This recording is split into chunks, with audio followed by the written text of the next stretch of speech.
Halo teman-teman, perkenalkan nama aku Ilham Al-Fadri. Aku adalah mahasiswa baru di Universitas Negeri Gorontalo. Yang akhir ini juga berkecimpung di dunia YouTube untuk memberikan konten-konten menarik seputar pengembangan diri. Pada video kali ini aku akan memberikan sebuah hal yang menurutku bisa menunjang produktivitas kalian, yaitu bagaimana kalian bisa untuk konsisten dalam belajar. Yang menurutku hal-hal yang akan kuberikan ini akan bermanfaat bagi kalian, khususnya dalam menunjang kreativitas kalian, wawasan kalian akan bertambah dan juga disiplin kalian akan lebih baik.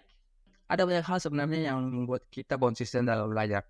Dan itu tergantung dari seberapa suka kita terhadap hal tersebut. Karena ada beberapa hal yang tidak sesuai dengan minat kita yang membuat kita itu tidak suka dan malah berhenti untuk belajar. Dan itu membuat kita tidak konsisten dalam belajar. Seperti apa yang kemarin yang mulai untuk belajar dan konsisten itu awal-awal aku struggle dan banyak sekali hal-hal dan rintangan yang gak sesuai, jadi aku gak konsisten dalam belajar. Itu karena banyak hal yang gak aku sukai, jadi ya aku sulit untuk mulai konsisten dalam belajar. Tetapi seiring berjalannya waktu, aku mulai mendapatkan hal-hal yang membuatku bisa konsisten dalam belajar. Dan hal-hal ini yang akan aku berikan kepada kalian. Contohnya itu dengan memandang kegiatan belajar sebagai hal yang menyenangkan.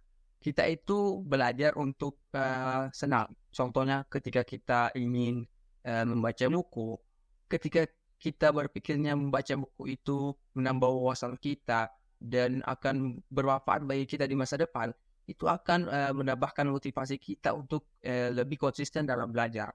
Ketika kita cuma ingin membaca buku saja dan tidak tahu arahnya kemana, tidak tahu bahwa kita di masa depan sangat membutuhkan wawasan dalam buku ini, itu pasti kita tidak akan termotivasi dan lama-kelamaan kita akan struggle dan akhirnya tidak melanjutkan membaca buku. Dan itu tidak aku anjurkan karena tidak konsisten dalam membaca buku.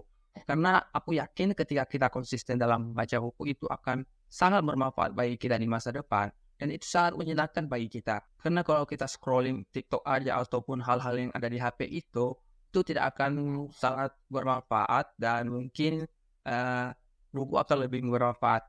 Jadi aku sarankan untuk kalian itu harus memandang cara belajar kalian itu sangat menyenangkan dan berguna untuk di masa depan. Jadi pikiran kalian itu akan berpikir kalau belajar itu adalah sesuatu yang menyenangkan dan ini akan sangat saya butuhkan di masa depan.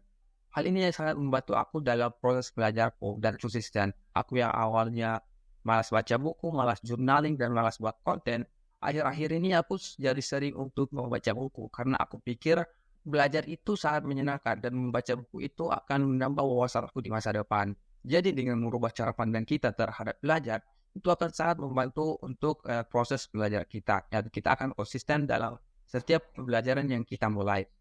Kemudian metode pembelajaran yang kita sukai itu akan sangat membantu kita dalam proses belajar. Seperti ketika kita belajar dengan gaya belajar yang kita sukai.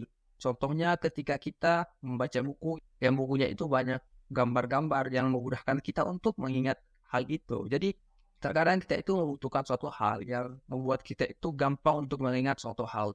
Jadi ya mungkin sebagian dari kalian menyukai buku-buku yang punya gambar-gambar yang banyak yang dimana itu akan memudahkan kalian untuk membaca buku. Dan mungkin ada juga sebagian dari kalian yang suka untuk membaca buku tapi tidak mempunyai gambar. Dan itu tergantung dari kalian semua. Bagaimana kalian menemukan gaya belajar kalian, apakah suka dengan gambar-gambar yang banyak di dalam buku misalnya ketika kalian membaca, atau kalian suka dengan buku yang tidak mempunyai gambar, itu tergantung dari kalian sendiri. Jadi aku sarankan untuk menemukan gaya belajar kalian, untuk menunjang konsistensi kalian dalam belajar. Terus aku sering membuat lingkungan belajar yang menurutku nyaman dan tenang.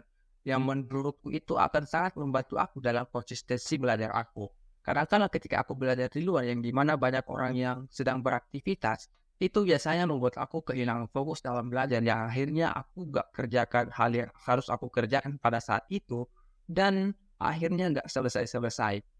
Jadi ya aku sarankan untuk kalian itu menemukan lingkungan belajar yang kalian suka. Misalnya kalian suka kesendirian untuk belajar, untuk kalian fokus. Seperti saya yang akhir-akhir ini lebih sering di kamar untuk belajar. Jadi aku lebih sering untuk belajar di rumah, membaca buku di rumah, di dalam kamar, yang dimana itu menurutku tenang dan membuat aku lebih konsisten dalam belajar. Kemudian aku selalu mengatur jadwal belajarku.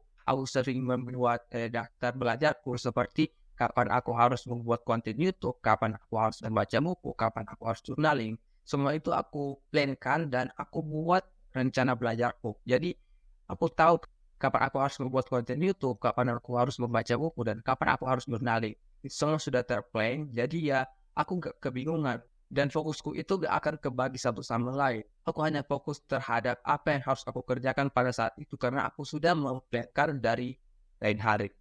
Dan akhirnya karena aku konsisten dalam melakukan itu akan sendirinya menjadi kebiasaan aku. Dan aku itu seringkali tidak menulis plan-plannya. Aku tiba-tiba ingin buat konten, tiba-tiba ingin baca buku, tiba-tiba ingin journaling di jam itu, di jam yang kemarin aku plankan, di mana itu akan menjadi kebiasaan kita ketika kita membuat konten di jam itu, membaca buku di jam itu, journaling di jam itu akan sendirinya otomatis untuk menjadi kebiasaan kita. Seperti saya yang akhir-akhir ini membaca buku tanpa ada plan sama sekali, karena itu sudah menjadi kebiasaan saya kemarin yang sering memplankan jadwal belajarku. Jadi ya, itu sangat membantu kalian dalam proses belajar kalian dan sangat membuat kalian itu konsisten dalam belajar. Dan aku rasa ini adalah sebagian kecil dari apa yang bisa kalian dapatkan dalam konsisten dalam belajar. Ini mungkin sebagian kecil yang bisa saya sampaikan. Dan mungkin masih banyak hal menarik yang bisa kalian dapatkan di orang lain. Dan mungkin itu akan bertentangan ataupun bisa sama denganku. Hanya itu yang bisa saya sampaikan. Sampai jumpa di konten berikutnya. Bye-bye.